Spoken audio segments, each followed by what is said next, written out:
Isso aqui é um planejamento justamente para a filmagem. Aqui eu estou planejando, através do storyboard, eu estou planejando como a filmagem será feita.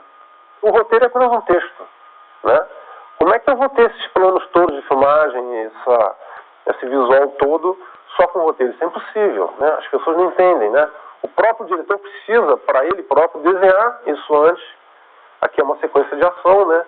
E um storyboard é especialmente necessário numa sequência de ação, para que todo mundo entenda o que vai ser filmado, a equipe inteira.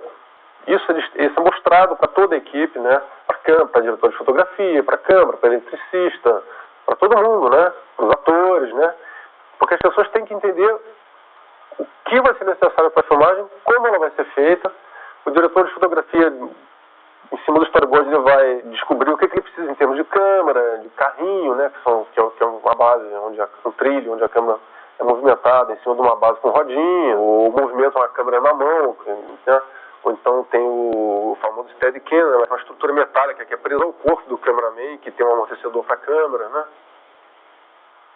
Eu fiz storyboard de vários longas, né? Assim, poderia citar, por exemplo, Madame Satã, do Carmen Luz. Tenho aí uns 25 longas ou projetos longas no currículo. Fiz também Polaroids Urbanas, do Miguel Falabella. Você trabalha diretamente com o diretor do filme, a partir do roteiro, tá? Mas você depende do material também que é fornecido pela equipe de direção de arte. Porque, ok, você vai ter um set de filmagem.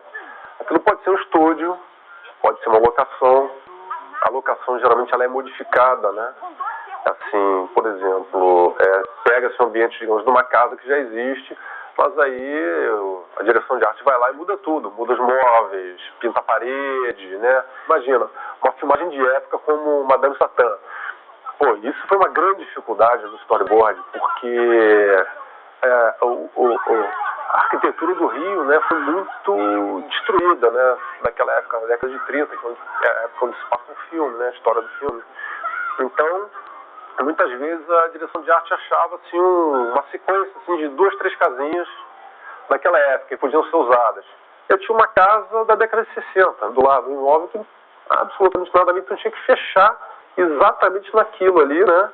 E assim, você tinha que desenhar de uma maneira assim que, pô, desse segurança para o diretor e para o diretor de fotografia, né? Rodarem a coisa e eles terem, assim, segurança de que aquela casa do lado não ia aparecer no quadro, uma parte dela que fosse, né? Não existe uma escola de storyboard, né? Não há um curso formal, né? Que eventualmente são alguns cursos curtos ou workshops. Eu mesmo já ministrei alguns workshops, né? E a formação é complicada. Por exemplo, a minha, eu sou autodidata de desenho, estudei por conta própria até certo ponto, depois fiz uma faculdade de comunicação visual que não me acrescentou absolutamente nada. Isso aqui é o storyboard publicitário. Vocês podem ver que a finalização é totalmente diferente. É uma coisa mais refinada do ponto de vista estético. Trabalho basicamente com publicidade, né? O grande mercado para artistas de storyboard, como eu, é a publicidade. O cinema é algo incidental. Não dá para viver só de cinema no Brasil para um profissional de storyboard. É impossível. Bom, esses storyboards aqui são do Inventor de Sonhos, do Ricardo Neuenberg. Você tem aqui os vários planos, né, ou posições, né, que a câmera vai filmar. Então aqui, e para cada um desses planos você tem que ter lentes diferentes, né? Então aqui você tem, por exemplo, no primeiro plano o rosto de alguém, aqui você já tem um detalhe do olho dessa pessoa abrindo o olho, depois já corta, aqui tem um corte, mostra uma outra pessoa que está em outro lugar, aqui dentro é o interior, né? E você corta aqui, você tem, por exemplo, isso aqui é uma técnica que vai remeter muita gente à história em quadrinhos, né? Essa coisa de desenhar para fora do quadro, né? Mas isso aqui não é uma questão, aqui no storyboard, isso não é simplesmente uma questão estética, né? Isso tem uma razão técnica.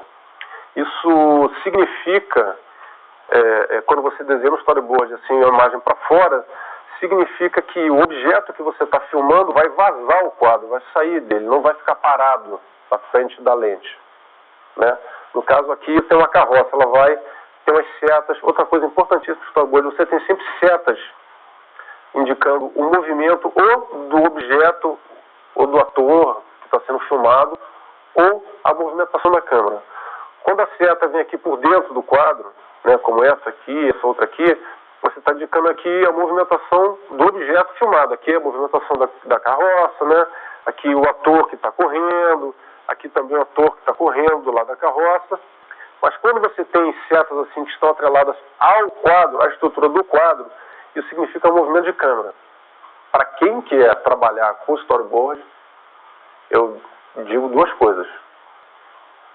Enfim, precisa desenhar bem.